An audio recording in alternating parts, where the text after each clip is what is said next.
मैं doctor JP Verma, स्वामी जगतेश्वरानंद आप सभी साधकों का कल्पांत हीलिंग सेंटर व जगतेश्वर आनंद धाम में स्वागत करता हूँ।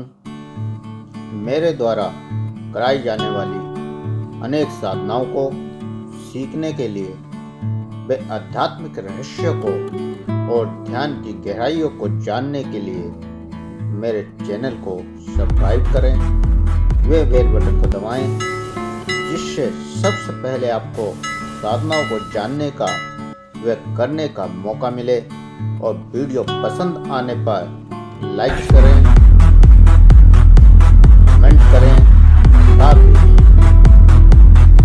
शेयर भी करें, जिससे और साधकों को भी सीखने का व करने का मौका मिल सके।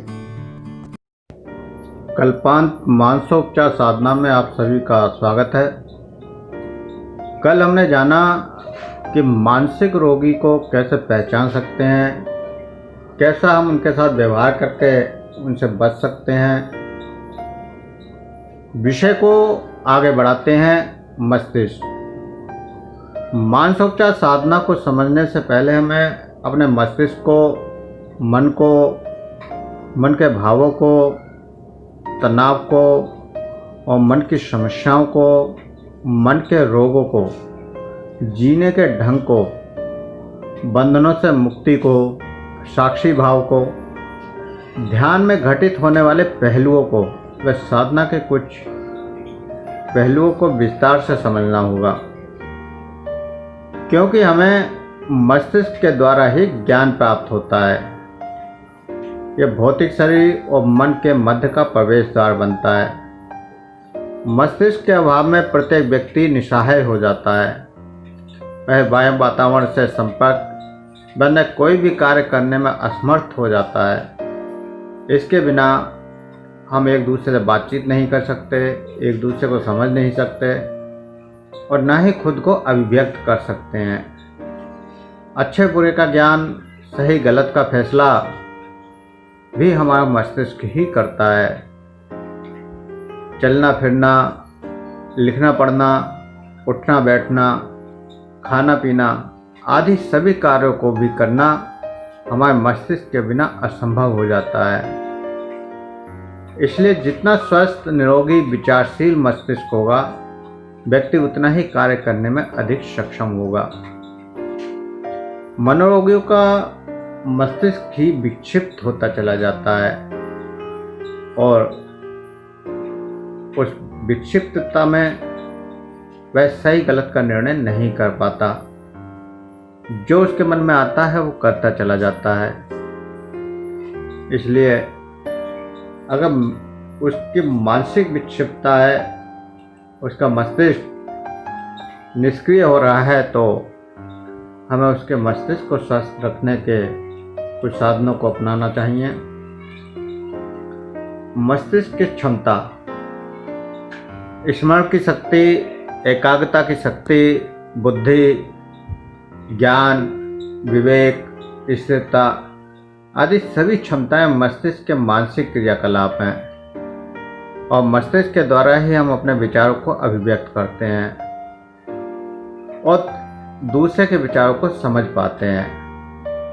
मस्तिष्क के माध्यम से ही मन भी अपने आप को प्रकट करता है। मस्तिष्क श्वासों को चलने को या हृदय की धड़कन या हमारे शरीर की होने वाली संवेदनाओं पर प्रतिक्रियाएं या जलने या चुभने की प्रतिक्रिया, भोजन के पाचन की क्रिया, बोलने की शक्ति, घावों को भरने की शक्ति और भी अन्य शरीर के सभी पोषण व निष्कासन के कार्यों की क्रियाओं के बीच एकता व संतुलन रखने में सहायक होता है।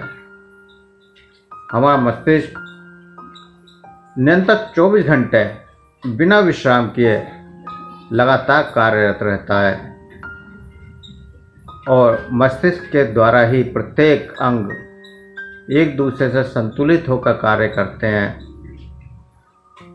हमारे हृदय और फेफड़े भी लगातार 24 घंटे काम करते हैं, लेकिन हमारा मस्तिष्क एक ऐसा रासायनिक जीव कंप्यूटर है जो आधुनिक कंप्यूटर से भी कहीं अधिक सूक्ष्म है, जटिल है, विराट है और कल्पनाओं से परे है। वह आधुनिक कंप्यूटर से कम जगह में समाहित है। हम मस्तिष्क के द्वारा ही अधिक से अधिक ज्ञान को इकट्ठा कर पाते हैं, अधिक से अधिक बातों को समझ पाते हैं। हमारा मस्तिष्क न्यूरॉन व स्नायु कोशिकाओं के द्वारा संदेशों को एक स्थान से दूसरे स्थान पर पहुंचाने का कार्य करता है और इसमें प्रतिक्रियाएं इतनी तीव्र होती हैं कि वह सेकंड के हजारवें या लाखवें अंश में ही पूरी हो जाती हैं। और मस्तिष्क लगातार बदलने वाले स्नायु संवेदनाओं का पिंड है जो एक बार में हजारों व करोड़ों की गणना करता है। ऐसा कहा जाता है कि मस्तिष्क लगातार लाखों दृश्यों व लाखों ध्वनियों को एक साथ देखता, सुनता व विश्लेषण करता है। इसके अतिरिक्त ये प्रत्येक अंग की संवेदनाओं का भी विश्लेषण करता है। ये सभी क्रियाएं आपकी छोटी सी खोपड़ी के अंदर मस्तिष्क में घटित हो रही हैं। शरीर की छोटी से छोटी संवेदना, हल्की से हल्की तरंग का एहसास मस्तिष्क को होता है। मस्तिष्क के द्वारा ही हमें पता चलता है कि कहाँ खुजली हो रही है, कहाँ मच्छर ने काटा है, कहाँ मक्खी बैठी है, कहाँ शरीर में क्या हो रहा है, किस अंग में दर्द है, किस में क्या स्थिति हो रही है, वो केवल हमारा मस्तिष्क बताता है। इसलिए मस्तिष्क सबसे महत्वपूर्ण अंग है। मस्तिष्क का मन से संबंध। मानव मस्तिष्क व मन दोनों अलग अलग हैं। आज के विज्ञान अनुसंधान इस बात को प्रमाणित करते हैं कि जिस प्रकार कंप्यूटर में प्रत्येक सूचना को एक विशेष कोश में संग्रहित किया जाता है, मस्तिष्क में ऐसा नहीं होता। यदि मस्तिष्क का आधा भाग निष्क्रिय हो जाए तो जरूरी नहीं कि आपकी स्मृति लुप्त हो जाए। कम तो हो सकती है क्योंकि मन उस समय मस्तिष्क की संपूर्ण क्षमता का प्रयोग नहीं कर पाता है। अतः स्मृति हमारे मन में संग्रहित होती है जो मस्तिष्क से अलग है। मस्तिष्क तो मनुष्य की स्मृतियों को प्रकट करने का यंत्र मात्र है। इस प्रकार विज्ञान भी यह मानने लगा है कि मन और मस्तिष्क दोनों अलग अलग हैं। मन मस्तिष्क से अधिक सूक्ष्म, भौतिक कल्पनाओं से परे है और मस्तिष्क में बुद्धि से परे की दुनिया मन से ही चलती है। हमारी कल्पनाएं, आध्यात्मिक यात्राएं, अद्भुत चमत्कार, सत्य का ज्ञान, प्रकृति के रहस्य, सभी साधनाएं आदि सब मन के द्वारा ही संभव हैं। साधनाओं में हमारे मस्तिष्क की दो ग्रंथियां बहुत महत्वपूर्ण व सहायक होती हैं, एक पीयूष ग्रंथि और दूसरी शीर्ष ग्रंथि। हमारा मस्तिष्क में हमारी स्मृतियां इकट्ठी नहीं होती क्योंकि जब शरीर नष्ट हो जाता है, अगर मस्तिष्क में स्मृतियां इकट्ठी हो रही होती तो सूक्ष्म शरीर में वो स्मृतियां नहीं जाती, क्योंकि हमारा मस्तिष्क इस भौतिक शरीर के साथ नष्ट हो जाता है। लेकिन सूक्ष्म शरीर में स्मृतियों को देखा जाता है और जन्मों की स्मृतियों को भी देखा जाता है। अर्थात ये बात सिद्ध होती है कि हमारे मस्तिष्क में स्मृतियां नहीं होती। स्मृतियां हमारे सूक्ष्म शरीर चेतन तत्व में, जिसको हम मन भी कह देते हैं, उसमें ही इकट्ठी होती हैं, जो सूक्ष्म शरीर या शरीर में लगातार जन्मों जन्मों तक चलती रहती हैं।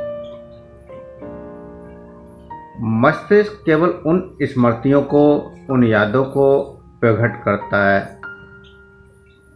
जैसे आँख केवल चित्र बनाती है, मस्तिष्क उस पर प्रतिक्रिया करके उस चित्र के बारे में परिकल्पनाएं करता है।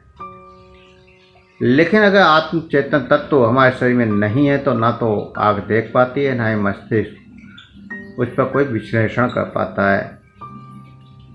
तो मुख्य हमारा चेतन तत्व है, जहाँ हमारी स्मृतियाँ हैं, जन्मों के संस्कार हैं, जन्मों की मान्यताएं हैं, जिनका प्रभाव प्रत्येक जन्म पर पड़ता है। अगर इस जन्म में कोई व्यक्ति ज़्यादा नकारात्मक है तो हो सकता है कि अगले जन्म में भी उस व्यक्ति में वो नकारात्मक गुण प्रकट हो जाएं। और मानसिक रोगियों में भी बहुत सारे रोगी जन्मों तक इसी प्रकार भटकते रहते हैं। पीयूष ग्रंथि नलिका विहीन ग्रंथियों में सर्वाधिक महत्वपूर्ण पीयूष ग्रंथि होती है और इसका स्थान मस्तिष्क में प्रतिपृष्ठीय भाग में दोनों आँखों को मिलाने वाले स्थान पर ललाट के पीछे होता है। इसका मन से सीधा संबंध होता है, अतः मन में उठने वाली हर तरंग इसको प्रभावित करती है। अनेक महत्वपूर्ण मस्तिष्क के रसायनों का स्राव पीयूष ग्रंथि से होता है। जो साधक या योगी इस रहस्य को जानते हैं वे इस रसायनों को यूं ही व्यर्थ नहीं होने देते, बल्कि उसे धारण कर ओजस तेजस से लाभान्वित होते हैं। कुंडली महाशक्ति से इससे संबंध कर मूलाधार चक्र एवं सहस्त्रार चक्र के मध्य समन्वय स्थापित करके अमर तत्व का पद प्राप्त करते हैं। योग अभ्यास साधना विश्वव्यापी तथा सभी आध्यात्मिक गतिविधियों में पीयूष ग्रंथि सबसे अधिक महत्वपूर्ण है। इस ग्रंथि को तीसरे नेत्र आज्ञा चक्र भी कहा जाता है। अंतर्यात्रा के रहस्य उद्घाटन व ज्ञान के मार्ग का रास्ता भी यहीं से होकर जाता है। यह आत्म साक्षात्कार का केंद्र बिंदु है। यह मनुष्य के व्यक्तित्व व सूक्ष्म पक्षों के ज्ञान और अनुभूतियों को प्रकट करता है। इसके माध्यम से सूक्ष्म अनुभूतियाँ मस्तिष्क की सीमा तक लाई जाती हैं, जिससे उनको समझा जा सके। इसके माध्यम से व्यक्ति अधिक सूक्ष्म स्तर की अनुभूतियों को अनुभव कर सकता है।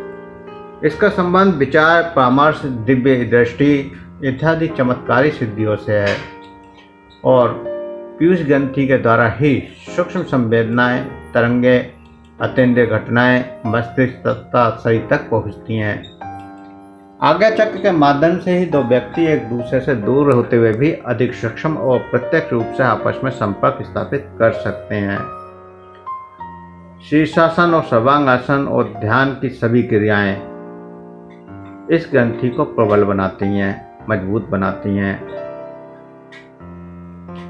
आज्ञा चक्र के द्वारा ही हम सूक्ष्म जगत में प्रवेश करते हैं। आज्ञा चक्र के द्वारा ही हम अपने मस्तिष्क की क्षमताओं को घटा या बढ़ा सकते हैं। जब हम ध्यान करते हैं तो हमारे मस्तिष्क की क्षमताएं बढ़ती चली जाती हैं। हम कोई भी क्रिया कर रहे हैं तो वो क्रिया किस उद्देश्य से की जा रही है, किस विचार से की जा रही है, और हम जैसा विचार या उद्देश्य लेकर चलते हैं हमारा मस्तिष्क उसी तरह की भावों को, उसी तरह के विचारों को या उससे संबंधित तरंगों को हमारी ओर आकर्षित करने लगता है। उन तरंगों को पकड़ने का काम हमारा आज्ञा चक्र करता है और उन तरंगों को पकड़कर सूक्ष्म जगत की यात्रा में सहायक होता है। इसलिए ये ग्रंथि सबसे ज़्यादा महत्वपूर्ण है साधना के स्तर पर भी और आपके मानसिक स्तर को भी मजबूत करने के लिए ये ग्रंथि सबसे ज़्यादा पावरफुल है। इसलिए इस ग्रंथि को मजबूत करने का प्रयास निरंतर हमको करना चाहिए। निरंतर कोई ना कोई साधना, कोई ना कोई ध्यान हमें लगातार करते रहना चाहिए, जिससे हमारे मस्तिष्क के न्यूरॉन्स लगातार मजबूत होते जाते हैं, उनका मैग्नेटिक फील्ड बढ़ता चला जाता है और हम वो सब कुछ करने में सक्षम होते चले जाते हैं जो हम चाहते हैं। दूसरी महत्वपूर्ण ग्रंथि है शीर्ष ग्रंथि। पिट्यूटरी ग्रंथि पूरी अंतःस्रावी प्राणियों को नियंत्रित करती है। यह मटर के दाने के बराबर मेरुदंड के अंतिम छोर पर स्थित होती है। इसका वजन लगभग आधा ग्राम होता है, परंतु यह शरीर के सभी क्रियाकलापों पर, ग्रंथियों के निकलने वाले हार्मोन्स के स्राव पर नियंत्रित करती है। पितृत्व को मास्टर ग्लैंड्स भी कहा जाता है। बुद्धि की तीव्रता, आत्मीयता, उत्साह, आत्मनियंत्रण इसका प्रमुख कार्य है। बौनापन या लंबाई की बढ़ोतरी से इसी को विकृति का संबंध है। पुरुष तत्व और नारी तत्व का दिशा परिवर्तन भी यहीं से होता है। यौवन के उतार चढ़ाव, प्रजनन संबंधी गतिविधियां का नियमन इसी केंद्र के द्वारा होता है। योग शास्त्र में वर्णित सहस्त्रार चक्र के विकास एवं उससे साबित सोम का संबंध भी इसी ग्रंथि से है। पिट्यूटरी ग्रंथि के अनियंत्रित होने पर पूरी अंतःस्राविक प्राणी बिगड़ जाएगी और शरीर का नाश हो सकता है। इस प्रकार ये ग्रंथि शरीर को स्वस्थ और मजबूत बनाए रखने में सबसे महत्वपूर्ण है। इसमें दोष आने पर संपूर्ण शरीर को कष्ट उठाना पड़ता है। मस्तिष्क की सुस्ता में अवरोध, दुस्साहस, मानसिक व भावनात्मक तनाव, अधूरा श्वसन और दोषपूर्ण रक्त आपूर्ति लंबे समय तक अगर चलती रहती है तो मस्तिष्क में संपूर्ण स्नायु प्रणाली व असंगठित स्नायुविक संवेदनाओं का सैलाब आ जाता है और मस्तिष्क तथा स्नायु व्यवस्था पर अनावश्यक दबाव में वृद्धि होती है, जिससे व्यक्ति तनावपूर्ण स्थिति में या डिप्रेशन में रहने लगता है। स्नायु कमजोर हो जाने से शारीरिक अंग विकारग्रस्त होने लगते हैं, जैसे मानसिक तनाव व उद्वेग में हृदय की धड़कनों में तेजी आने से बीपी बढ़ जाता है या आमाशय में अधिक अम्ल का स्राव होने से अल्सर हो जाता है या कोई अंग कार्य करने में अक्षम हो जाता है, जैसे मधुमेह में अग्नाशय। इस प्रकार रोगों का कारण मन है, जो मस्तिष्क व शरीर पर प्रभाव डालता है। मानसोपचार साधना के द्वारा हम तनाव को कम कर सकते हैं। कल्पांत प्राणायाम साधना, कल्पांत मानसोपचार साधना, कल्पांत ओम साधना, रेकी साधना, ऐसे अनेकों साधनाएं काफ़ी हद तक मानसिक रोगों को ठीक करती हैं। दूसरा, जब हम शारीरिक श्रम कम करते हैं तो योग प्राणायाम का सहारा लेना चाहिए, जिससे मस्तिष्क की रक्त पूर्ति हो सके और ऑक्सीजन पूर्ण रूप से मस्तिष्क में पहुंच सके। यदि मानसिक रोगों का कारण अधूरा श्वसन या रक्त पूर्ति है तो शीर्षासन, सर्वांगासन से भी लाभ जरूर होता है।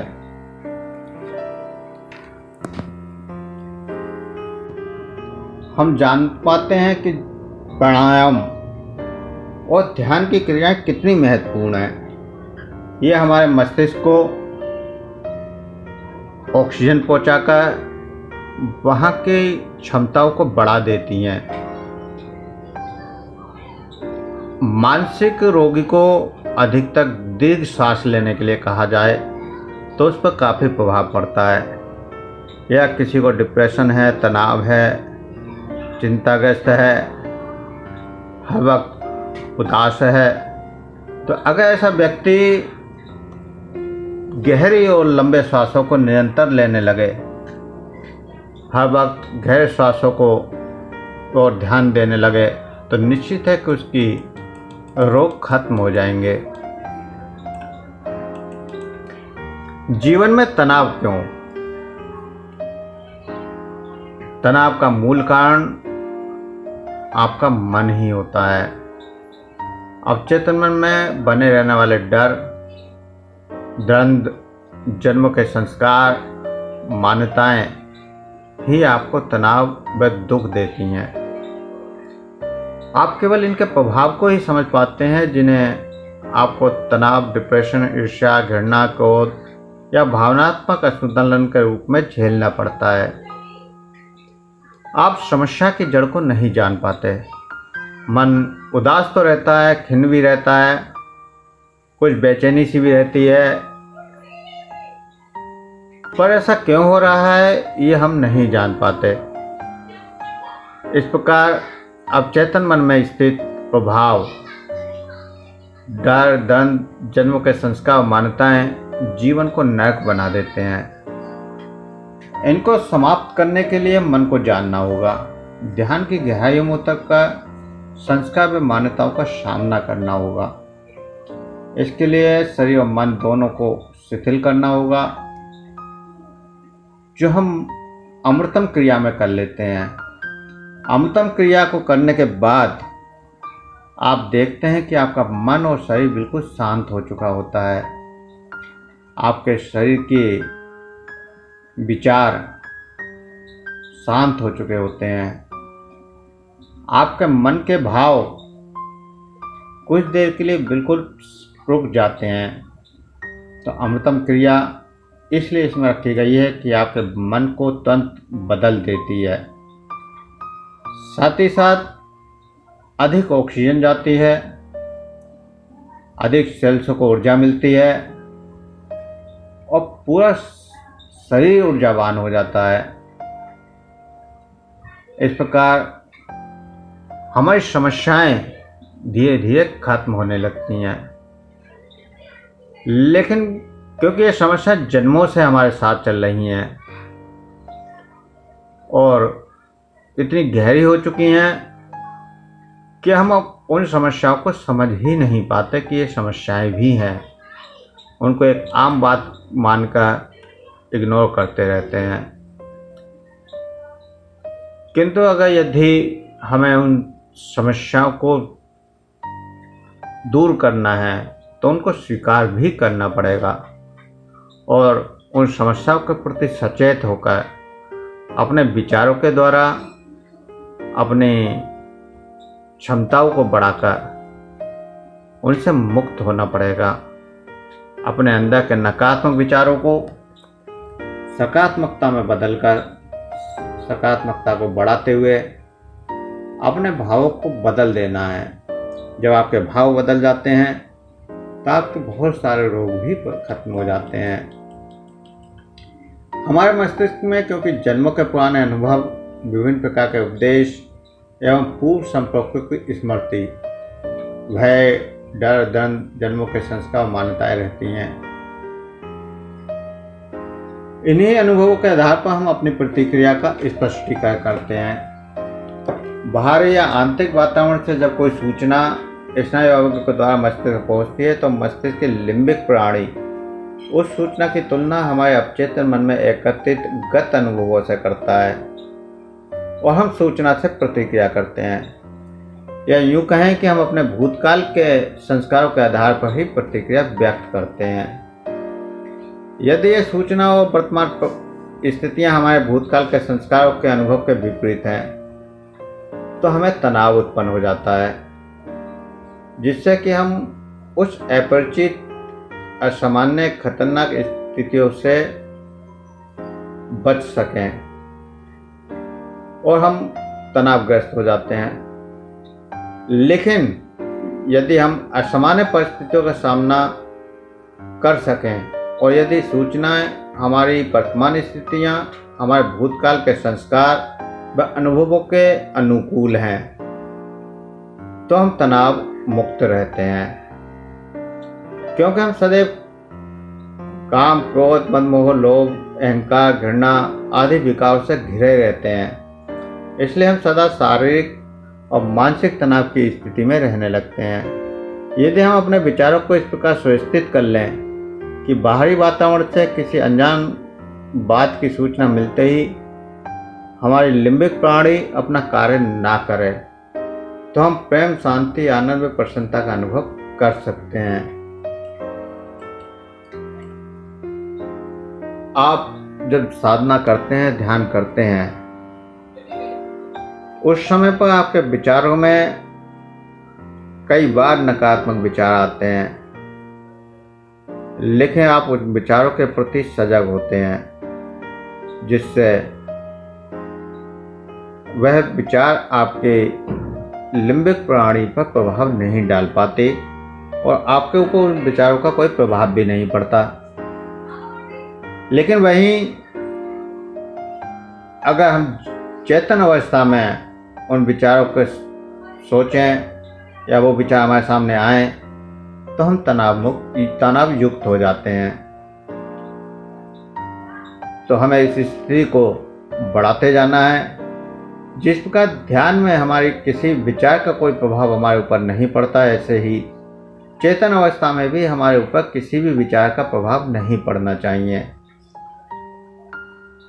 कभी कभी परिस्थितियों का सामान्य तरीके से स्वीकार न करने का कारण बाल्यावस्था की कुछ यादें भी होती हैं जो हमारे अवचेतन मन में छुपी होती हैं, जैसे अनजान लोगों से डर, कीड़े मकोड़े, जानवरों आदि का डर, अंधेरे में सुनसान रास्तों का डर, विभिन्न जात वालों से घृणा आदि की स्मृतियाँ।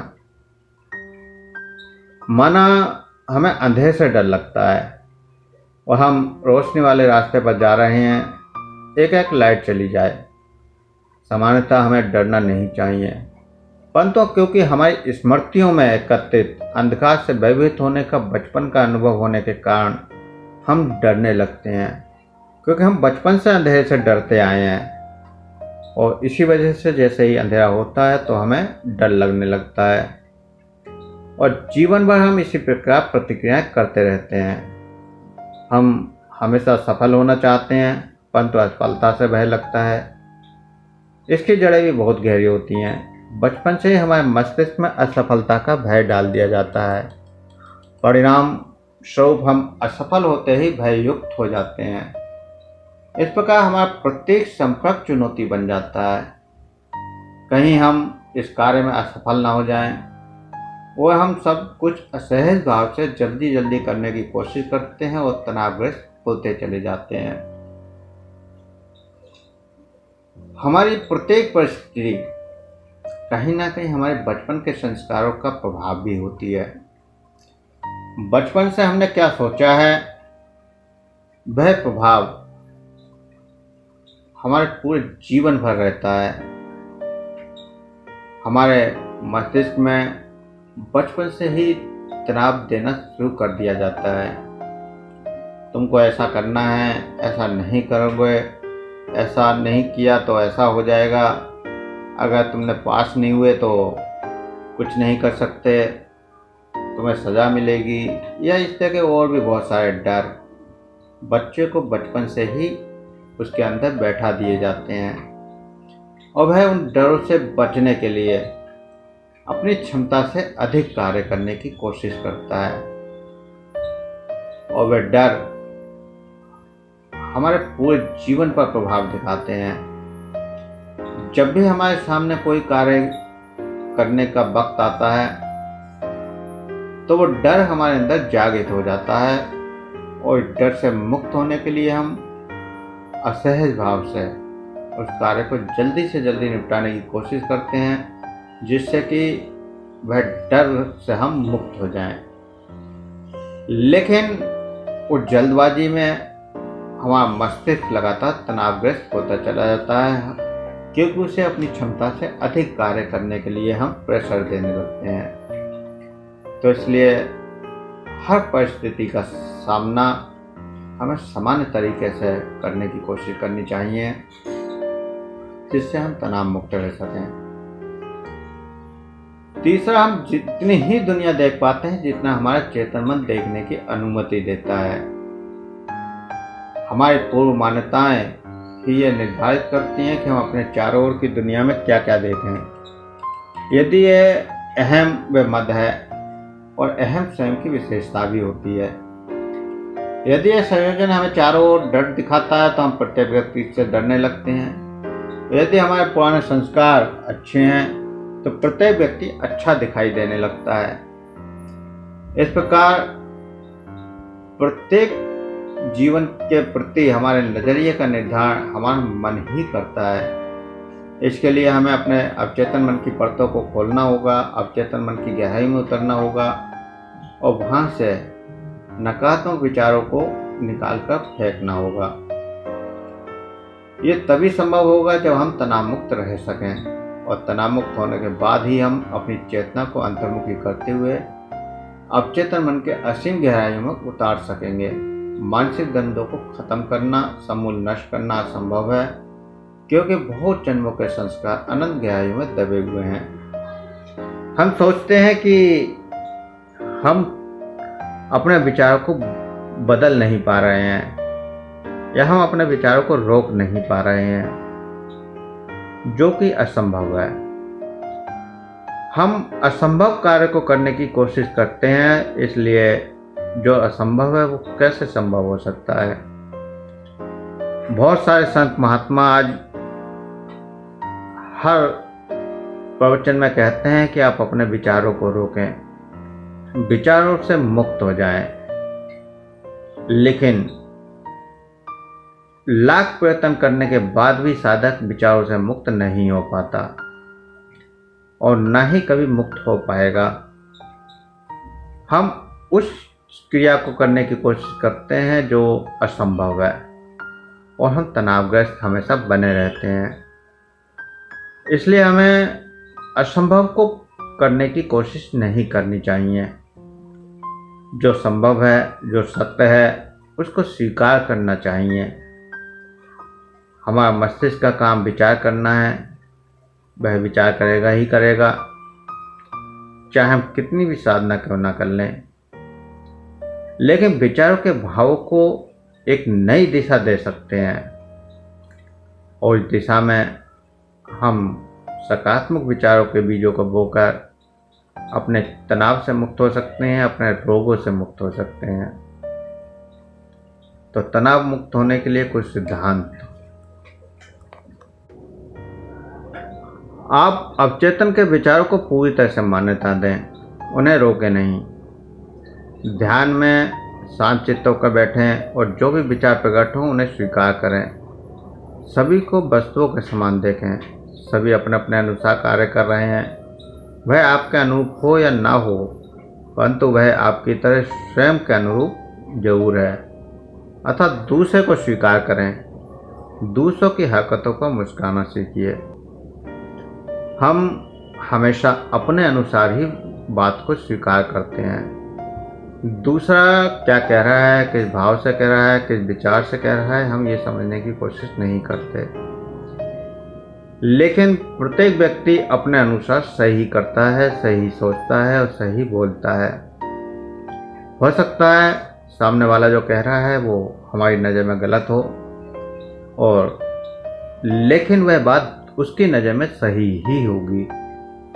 जिस प्रकार हम उसकी बात को स्वीकार नहीं कर रहे हैं, ऐसे ही हमारी बातों को भी बहुत सारे लोग स्वीकार ना कर रहे हैं। इसका भी हमारे ऊपर कोई प्रभाव नहीं पड़ना चाहिए। तो इसलिए दूसरों को स्वीकार करने की कोशिश करनी चाहिए और अपने भावों को सदा अपने ही अनुरूप स्वीकार ना करें, दूसरों के अनुरूप भी स्वीकार करने की कोशिश करनी चाहिए। ध्यान रहे आपके कार्यकलाप आपके मानसिक स्थिति के परिणाम हैं। अपनी कमजोरी के प्रति सोचकर चिंतित ना हो, अपनी सीमाओं को पहचानें और अपने अंदर के द्वंद्वों को मुक्त करने की जरूरत को महसूस करें। अपने को स्वीकार करें, भागे नहीं। हम अपनी खामियों को देखकर भागने की कोशिश करते हैं और तनावग्रस्त होते हैं। इसलिए हमें उन कमजोरी को स्वीकार करना है। अगर कोई मानसिक चिंता है, तनाव है, कोई रोग है, तो हमें भागना नहीं है, उसको स्वीकार करना है। अगर स्वीकार करेंगे तो हम उसे फिर सहज में दूर भी करने के लिए प्रयत्न कर लेंगे और दूर भी हो जाएगा। बाहरी वस्तुओं के प्रति आपका मोह ही दुख का कारण है। बाह्य जीवन में बाहरी वस्तुओं के प्रति आपका मोह कम करते जाएं।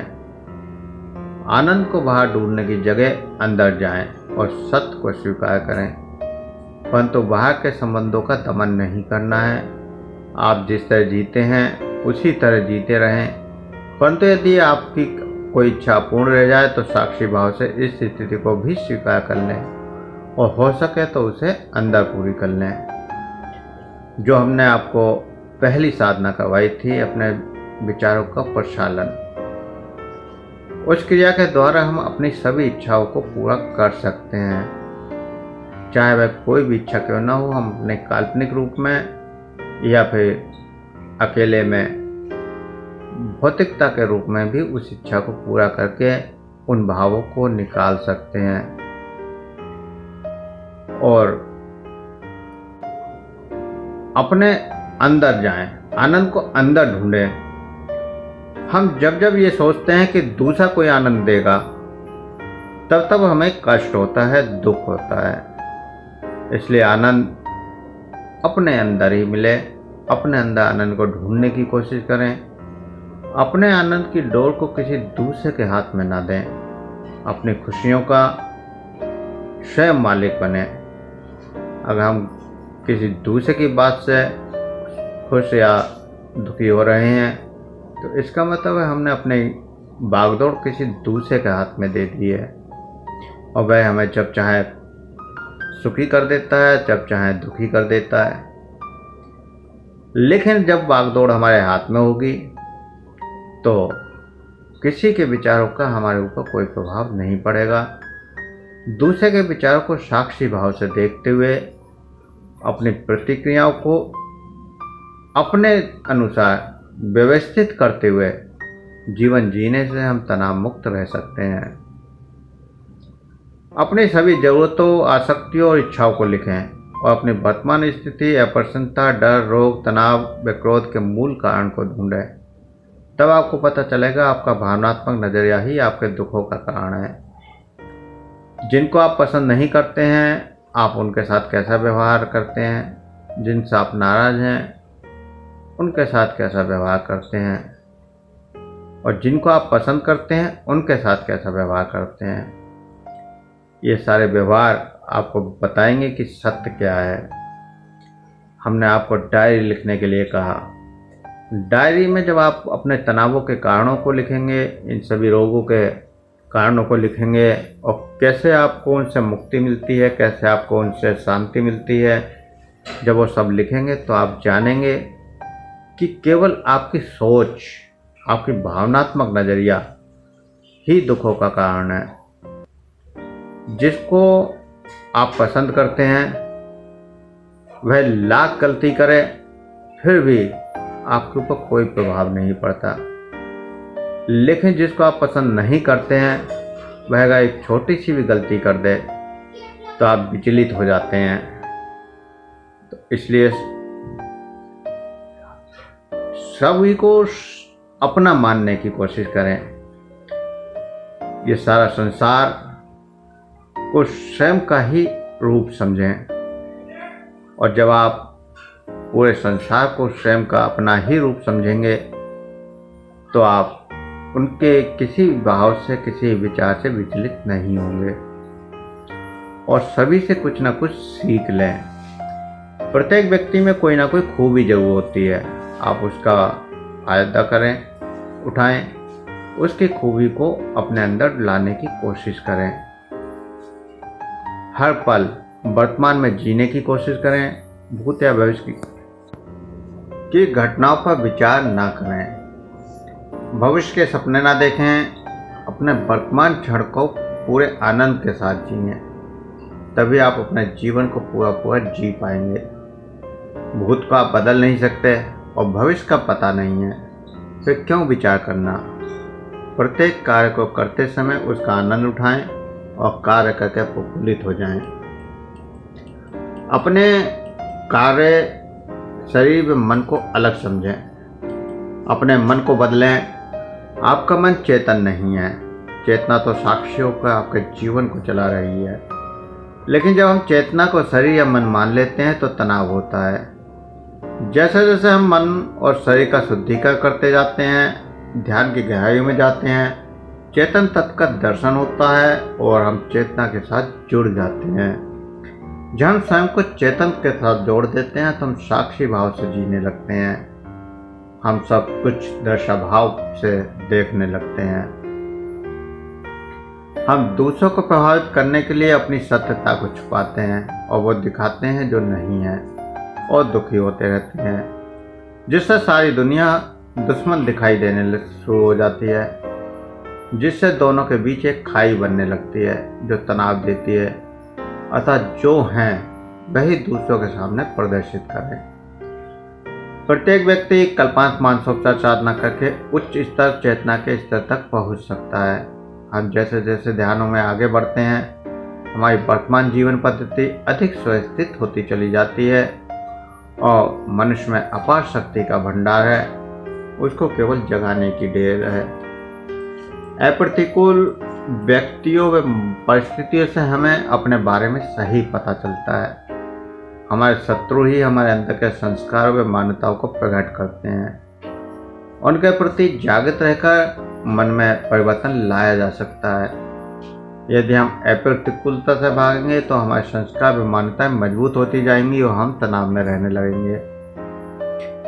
सामने वाला अगर कुछ बात बताता है और हमारे संस्कार और मान्यताएं से स्वीकार नहीं करते हैं तो भी हमें उसके ऊपर विचार विमर्श करना चाहिए, क्योंकि हो सकता है कि आपकी मान्यताएं उसे ना मान रही हों लेकिन वो बात सत्य हो, और उसकी सत्यता को परखने के लिए उस पर विचार विमर्श करना, उसके बारे में गहराई से समझने की कोशिश करना जरूरी होता है। इसी प्रकार साधना में बहुत कुछ आपके सामने प्रकट होता है जो आपके संस्कार और मान्यताएं स्वीकार नहीं करते। हमें उसको भी गहराई से समझने की कोशिश करनी है और अपने संस्कार और मान्यताओं को ही पूर्ण मान्यता ना दें। जब हम केवल अपने संस्कार और मान्यताओं को पूर्ण मानने लगते हैं तो भी दुख होने लगता है, क्योंकि हमारे संस्कार और मान्यताएं सामने वाले की किसी बात को मानने को तैयार नहीं होती। जैसे अगर कोई कहे कि धूप बत्ती जलाने से कुछ नहीं होता, और जो बचपन से धूप बत्ती जलाते आए हैं वह इस बात को स्वीकार नहीं करेंगे। अब यह दो द्वंद्व पैदा हो जाता है कि क्या सही है क्या गलत है।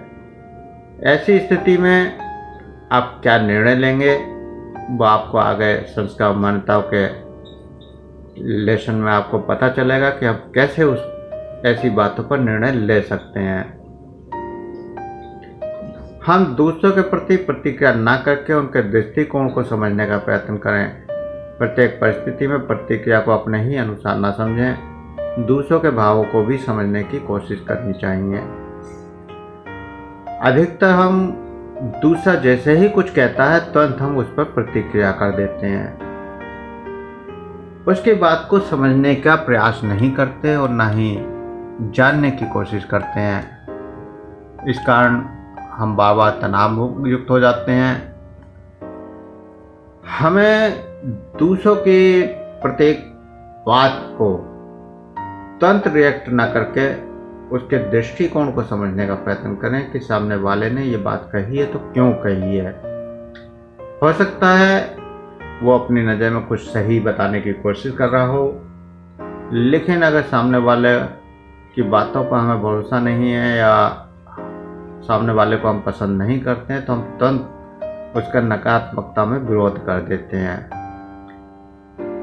यदि सामने वाला प्रेमी है तो हम सकारात्मकता में रिएक्ट कर देते हैं। तो हमें दोनों में सम रहना है। दोनों ही स्थितियों में, चाहे वो सामने वाले को हम पसंद करते हैं या नहीं करते हैं, हमें दोनों स्थितियों में सम रहकर सामने वाले को समझने की कोशिश करनी चाहिए। हो सकता है कि जिसको आप पसंद कर रहे हैं वो गलत सलाह दे रहा हो, या हो सकता है कि जो उसको आप गलत मानते हैं वो सही सलाह दे रहा हो। तो इन बातों को जब आप गहराई से समझने की कोशिश करेंगे तो आप सही निर्णय लेने पाएंगे और अपने तनाव को काफ़ी हद तक रोकने में भी सफल हो पाएंगे। तो आज के लिए इतना ही, आगे अभ्यास करेंगे। मैं डॉक्टर JP वर्मा, स्वामी जगतेश्वर आनंद, आप सभी का स्वागत करता हूं कल्पांत हीलिंग सेंटर एवं जगतेश्वर आनंद धाम में। यदि आप 21वीं सदी की चिकित्सा से जुड़कर बिना दवा और इंजेक्शन के स्वस्थ रहना चाहते हैं तो आप हमारे चैनल को सब्सक्राइब करें और बेल बटन को दबाएं, जिससे आपको मेरे द्वारा दिए जाने वाले छोटे और रामबाण कारगर उपाय सबसे पहले जानने को मिलें। साथ ही उपाय पसंद आने पर और लाभ होने पर वीडियो को लाइक करें कमेंट करें, साथ ही शेयर भी करें, जिससे सभी इन उपायों को अपनाकर स्वास्थ्य लाभ उठा सकें।